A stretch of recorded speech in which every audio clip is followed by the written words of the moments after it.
Hello students, welcome to the online classes of Saha Tutorials। आज बहुत दिन बाद हम लोग वीडियो बना रहे हैं। एक्चुअली मैथ्स का ही वीडियो ज्यादा बन रहे थे और इसी कारण से साइंस बहुत दिनों से हम लोग बनाए भी नहीं थे।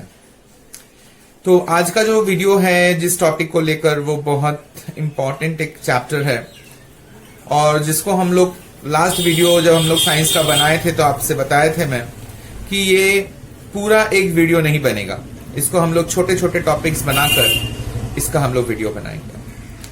तो आज हम लोग करंट इलेक्ट्रिसिटी स्टार्ट करेंगे।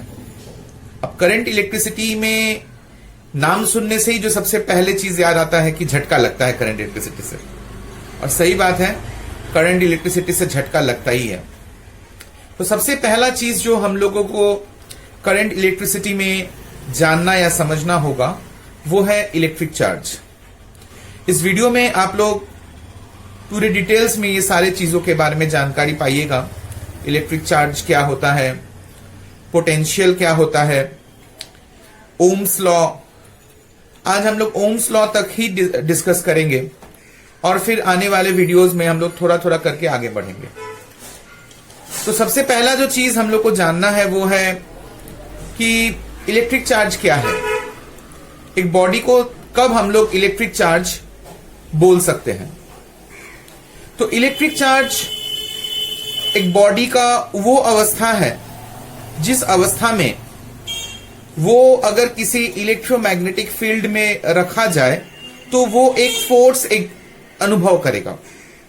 मतलब अगर किसी भी हम अपने पॉकेट से एक पेन निकाल के रख दें और अगर हम सोचे कि यहां पर मैग्नेट है या इलेक्ट्रिक करंट पास कर रहा है तो उसके ऊपर कोई असर नहीं पड़ेगा, लेकिन अगर उस बॉडी में चार्ज होगा तो वो जरूर उस इलेक्ट्रोमैग्नेटिक फील्ड का असर को डिटेक्ट कर पाएगा।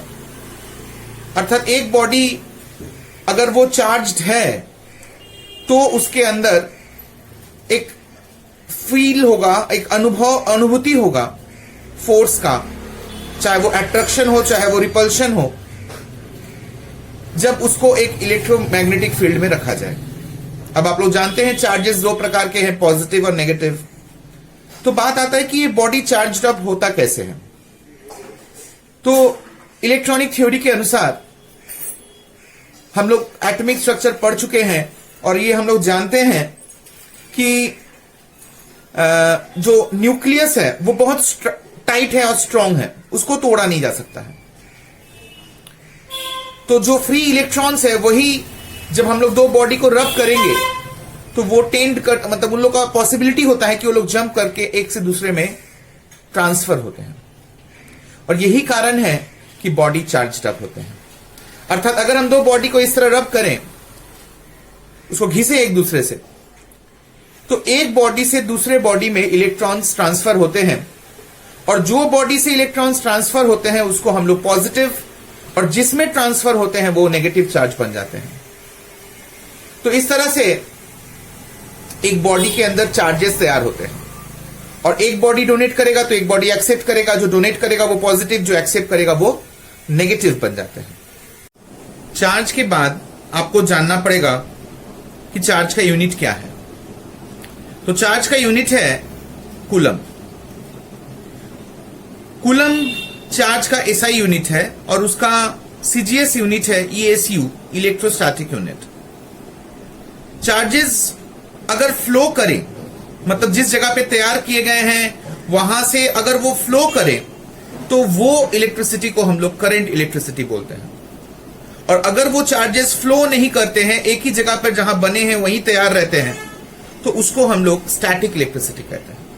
ये चीज हम लोग क्लास 8 में भी पढ़े थे कि static electricity is the type of electricity in which the charges do not flow across a conductor, और current electricity is a type of electricity in which the charges flow from one end to the other, from one end where it is produced to the other end where it flows।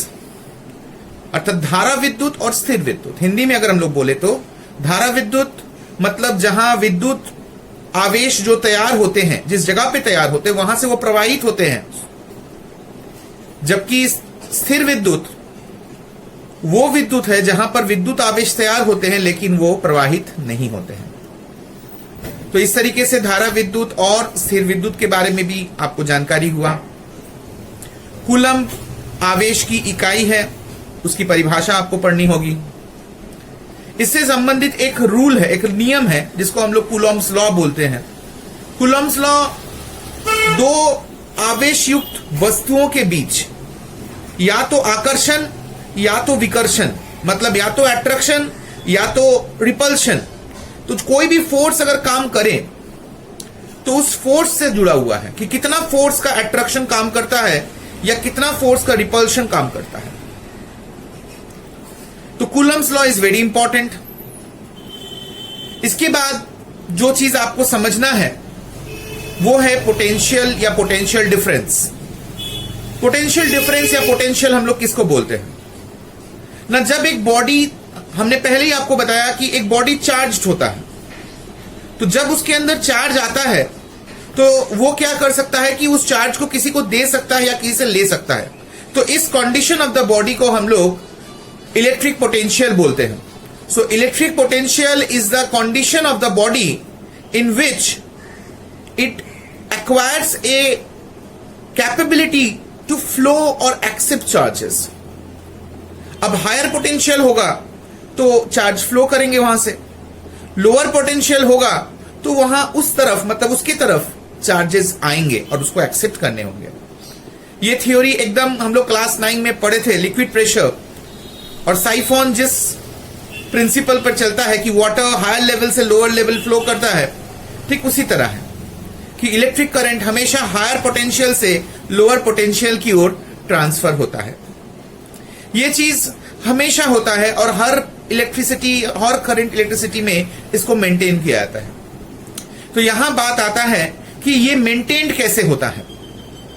Maintain करने के लिए, मतलब इस continuous flow को बनाए रखने के लिए एक फोर्स का जरूरत पड़ता है, एक एक्सटर्नल एजेंसी का जरूरत पड़ता है, अर्थात एक बाहरी बल जो हमेशा इस प्रवाह को बनाए रखता है, हमेशा इस फ्लो को बनाए रखता है। और इसी एक्सटर्नल एजेंसी को हम लोग ईएमएफ बोलते हैं, विद्युत वाहक बल। विद्युत वाहक बल वो बल है जो किसी परिपथ में, माने किसी सर्किट में इस इलेक्ट्रिक करंट के फ्लो को हमेशा बनाए रखता है। अगर कॉन्टिन्यूअसली ये करंट फ्लो करना है तो उस फोर्स को हमेशा काम करते रहना है। तो इसीलिए आप समझ सकते हैं कि पोटेंशियल, पोटेंशियल डिफरेंस, ईएमएफ सब एक ही चीज से जुड़ा हुआ है और इनसे, इसीलिए इन सभी की इकाई एक ही है, वो है वोल्ट। आप लोग कंफ्यूज होइएगा कि भाई इसका भी यूनिट वोल्ट है, उसका भी यूनिट वोल्ट है। एक्चुअली सब चीज तो एक ही चीज को लेकर है कि वो चार्ज को लेना देना है। चार्ज को किसी में ले जाना है या कहीं से ले आना है, उसके लिए जितना मेहनत करना है सब उस चार्ज से संबंधित है। और इसीलिए इन सभी का इकाई आपका वर्क डन पे डिपेंड करता है, जिसको हम लोग मापते हैं जूल से, and joule per second is volt. So volt इन सभी के इकाई है और ये आपको याद करने होंगे इन सब के डेफिनेशंस। और एक चीज ख्याल करना होगा जो सबसे इंपॉर्टेंट है इस वीडियो का, आज के विषय का, वो है ओम्स लॉ। अभी तक जितना हम लोग ने बताया तो आपको समझ में आ ही गया है कि जब तक ये हायर पोटेंशियल और ये लोअर पोटेंशियल बना रहेगा, आपका करंट, इलेक्ट्रिसिटी फ्लो होता रहेगा। तो इसको हम लोग हायर पोटेंशियल और लोअर पोटेंशियल को हम लोग बोलते हैं पोटेंशियल डिफरेंस, मतलब इन दोनों के बीच में डिफरेंस को। तो पोटेंशियल डिफरेंस जब तक बना रहेगा तब तक करंट, इलेक्ट्रिसिटी फ्लो होगा और यही चीज ओम्स लॉ में बताया गया है। तो आज इस वीडियो में आप लोग ये सारा चीज देखिएगा और ये सारा चीज आपको नोट डाउन करने वाला बात है, क्योंकि आजकल जो क्वेश्चंस आ रहे हैं माध्यमिक में, वहां क्वेश्चंस लेकिन डायरेक्ट नहीं आते हैं कि स्टेट ओम्स लॉ। क्वेश्चन इस तरीके से आ सकते हैं कि एक ऐसा लॉ बताइए जो करंट और पोटेंशियल डिफरेंस से जुड़ा हुआ है। तो आपको यह समझना होगा कि ओम्स लॉ किससे संबंधित है, इसके पहले वाला लॉ कूलम्ब्स लॉ किससे संबंधित है। अगर आप सिर्फ लॉ को याद करिएगा लेकिन तब आप बोका बन जाइएगा, क्वेश्चन नहीं समझ पाइएगा। तो ये सारा चीज आपको इस वीडियो में दिखाया जाएगा और उम्मीद है कि आपको ये वीडियो अच्छी तरह। तो आप देख सकते हैं कि सबसे पहले करंट, इलेक्ट्रिसिटी में इलेक्ट्रिक चार्ज इलेक्ट्रिक चार्ज क्या है ना, the physical property of a matter which causes it to experience a force when placed in an electromagnetic field. तो आप लोग को बताया गया था कि इलेक्ट्रिक चार्ज एक बॉडी का वो फिजिकल प्रॉपर्टी है कि अगर उसमें वो चार्ज होगा तो उसको एक फोर्स का एक्सपीरियंस होगा अगर एक इलेक्ट्रोमैग्नेटिक फील्ड में रखा जाए। तो अगर हम पेन को इस तरह छोड़ देंगे तो इसके अंदर चार्ज अगर होगा तो उसको एक फोर्स एक्सर्ट होगा अगर उसको एक फील्ड के अंदर रखा जाए। लेकिन अगर इसमें चार्ज नहीं होगा तो इसके ऊपर कोई भी असर नहीं पड़ेगा उसको एक फील्ड माने इलेक्ट्रोमैग्नेटिक फील्ड के अंदर रखने से।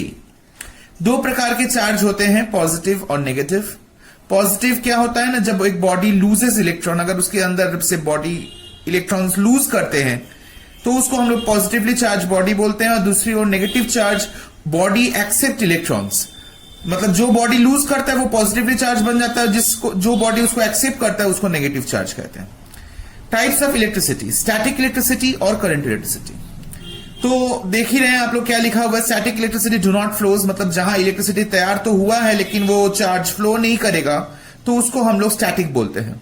दूसरी ओर करंट इलेक्ट्रिसिटी में चार्ज फ्लो करते हैं, तो इसी कारण से करंट इलेक्ट्रिसिटी हम लोग के यहां पर बिजली कहीं बनती है और आपके घर में वो फ्लो करते हुए, मतलब प्रवाहित होते हुए आपके घर तक पहुंचती है।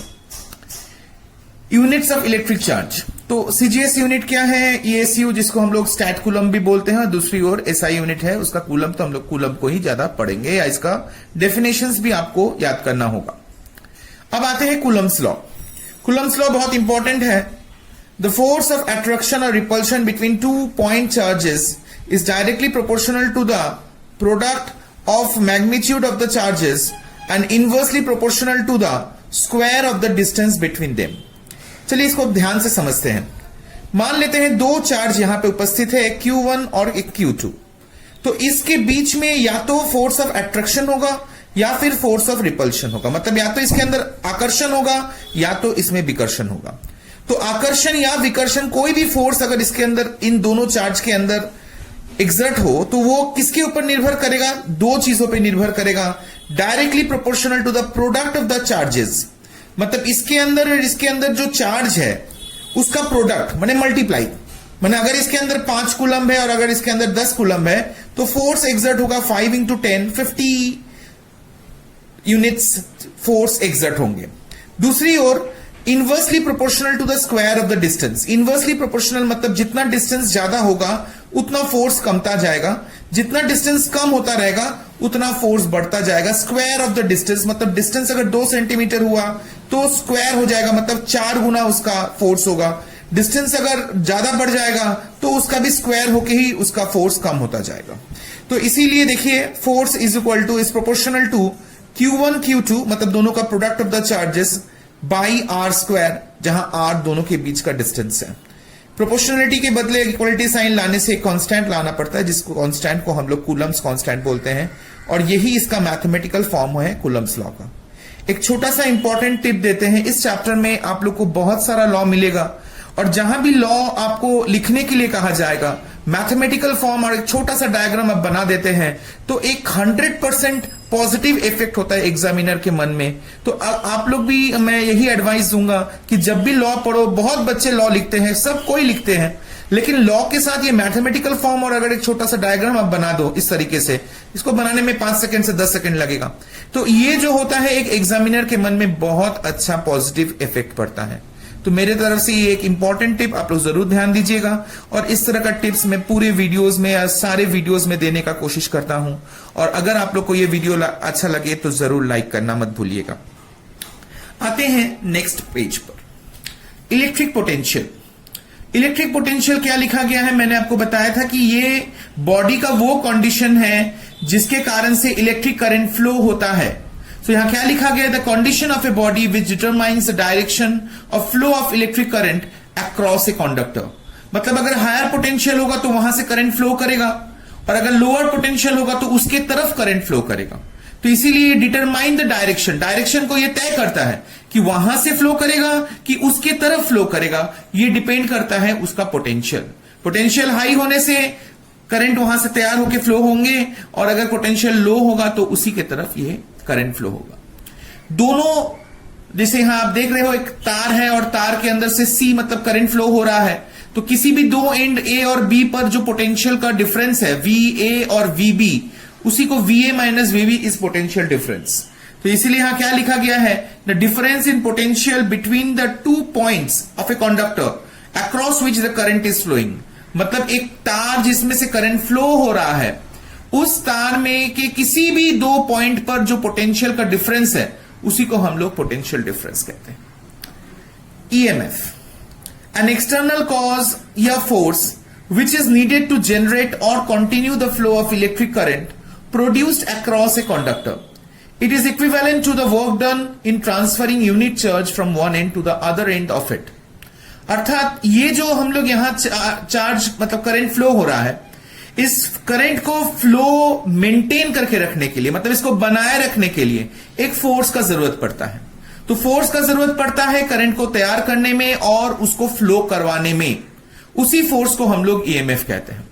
तो मैंने जैसे ही आपको वीडियो के स्टार्ट में बताया था कि ये सारी चीज पोटेंशियल या चार्ज से जुड़ा हुआ है, इसलिए इन सभी का यूनिट्स लेकिन वोल्ट है, चाहे वो ईएमएफ का हो, पोटेंशियल डिफरेंस का हो या इलेक्ट्रिक पोटेंशियल का हो, इन सभी का यूनिट्स लेकिन आप वोल्ट, यही डेफिनेशन आपको याद करना होगा, और इसका सीजीएस यूनिट ईएसयू। तो ये इतना इंपॉर्टेंट नहीं, लेकिन वोल्ट तो आपको जरूर याद करना पड़ेगा। नेक्स्ट टॉपिक है डायरेक्शन ऑफ इलेक्ट्रिक फ्लो। तो यहां क्या देख सकते हैं कि यहां दो बॉडीज लिया गया है, एक प्लस और एक माइनस, मतलब एक पॉजिटिव और एक नेगेटिव।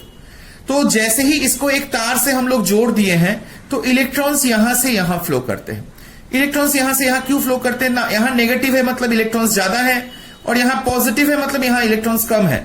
तो कम होने के नाते इस कमी को पूरा करने के लिए यहां से इलेक्ट्रॉन्स फ्लो करना शुरू होते हैं, और ठीक उसी समय यहां से इलेक्ट्रिक करंट प्रोड्यूस होता है।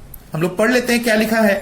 When a conducting wire is connected between two oppositely charged bodies, electrons tend to flow from negative charged body to the positive charged body.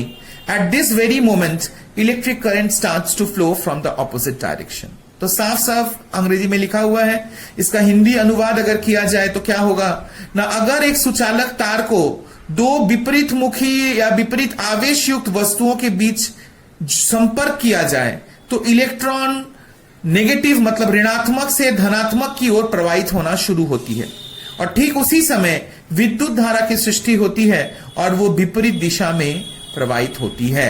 अर्थात इलेक्ट्रॉन्स मूव करते हैं नेगेटिव टू पॉजिटिव, और विद्युत धारा प्रवाहित होती है पॉजिटिव टू नेगेटिव।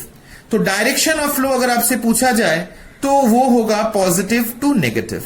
ये अगर आपको शॉर्ट क्वेश्चन पूछे तो बस इतना ही आपको लिखना है कि वो पॉजिटिव से नेगेटिव की ओर फ्लो करता है, लेकिन दूसरी ओर अगर आपको एक्सप्लेन करने के लिए कहा जाए तब ये नोट आपको लिखना जरूरी है।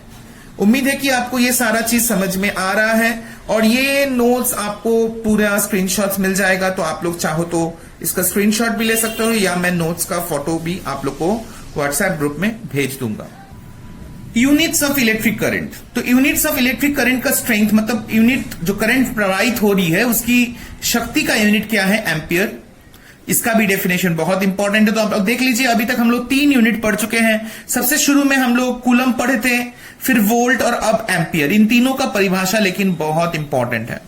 इलेक्ट्रिक करंट कितने प्रकार के होते हैं ना, एसी और डीसी। तो अगर एसी मतलब देखिए यहां बाई डायरेक्शनल लिखा हुआ है, मतलब ऑल्टरनेटिंग करंट में डायरेक्शन हमेशा चेंज होता रहता है, जबकि डीसी करंट मतलब डायरेक्ट करंट है, यूनिडायरेक्शनल मतलब ये एक ही डायरेक्शन में फ्लो होता है।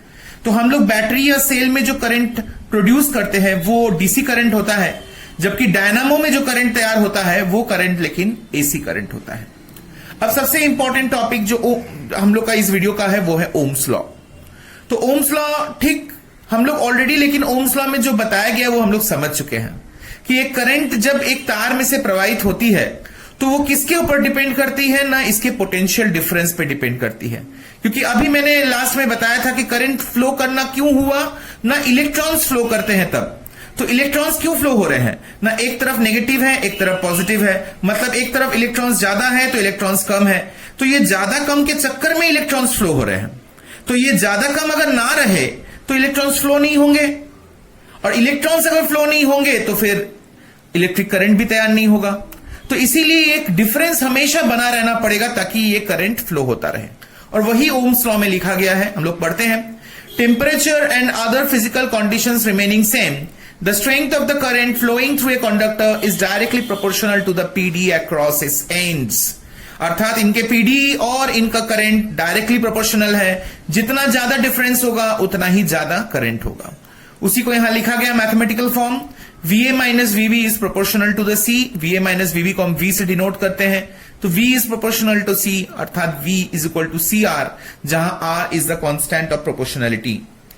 तो इसी को हम लोग रेजिस्टेंस भी बोलते हैं क्योंकि R से डिनोट किया गया है। तो अकॉर्डिंग टू ओम्स लॉ एक डेफिनेशन ऑफ रेजिस्टेंस तैयार होता है। ये लेकिन रेजिस्टेंस का ओरिजिनल डेफिनेशन नहीं है, ये डेफिनेशन आप लोग तभी लिखिएगा जब ओम्स लॉ से ये डेफिनेशन आपसे मांगा जाएगा। तो according to Ohm's law V is equal to CR या R is equal to V by C।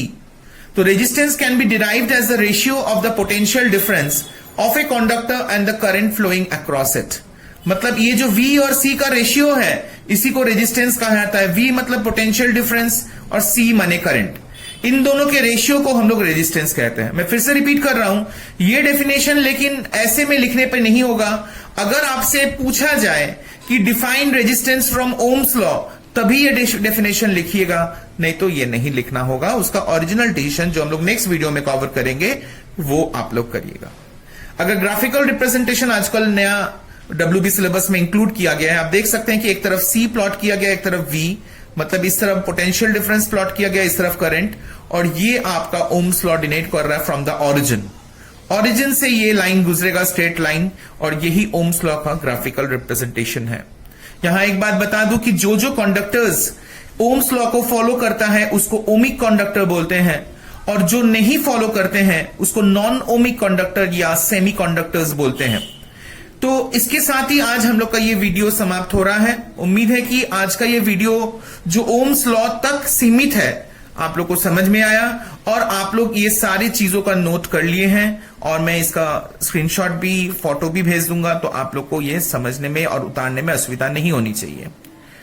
आगे का वीडियो के लिए फॉलो करते रहिएगा, और चैनल को अगर अभी तक सब्सक्राइब नहीं किए हैं तो प्लीज सब्सक्राइब करके ऑल बटन दबाए रखिएगा। तो आज यहीं तक, सावधान से रहिएगा।